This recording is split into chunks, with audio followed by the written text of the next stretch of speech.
கர்த்தருடைய பரிசுத்த நாமம் மகிமைப்படுவதாக.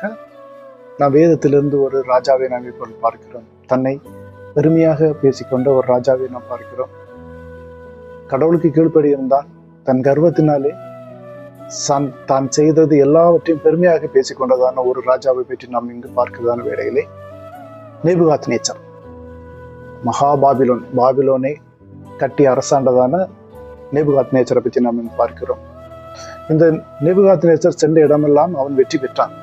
ஒரு நாள் அவன் அரண்மனையிலே உலாவிக் கொண்டிருந்த போது, என் வல்லமின் பராக்கிரமத்தினால் என் மகிமைக்கு பிரஸ்தாபத்துக்கென்றும் ராஜ்யத்துக்கு அரண்மையாக நான் கட்டின பாபிலோன் என்று தன்னை பெருமையாக சொல்லிக் கொண்டான்.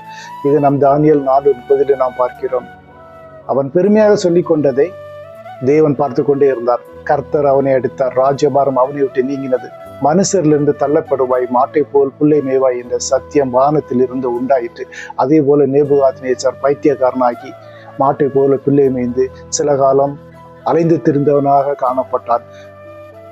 பெருமை உள்ளவனுக்கு தேவன் எதிர்த்து நிற்கிறார். வேதத்தில் நாம் பார்க்கிறோம், நம்முடைய பெருமையை தேவனிடத்தில் காட்டக்கூடாது என்று இந்த சத்தியத்தின் மூலம் நாம் உணர வேண்டும்.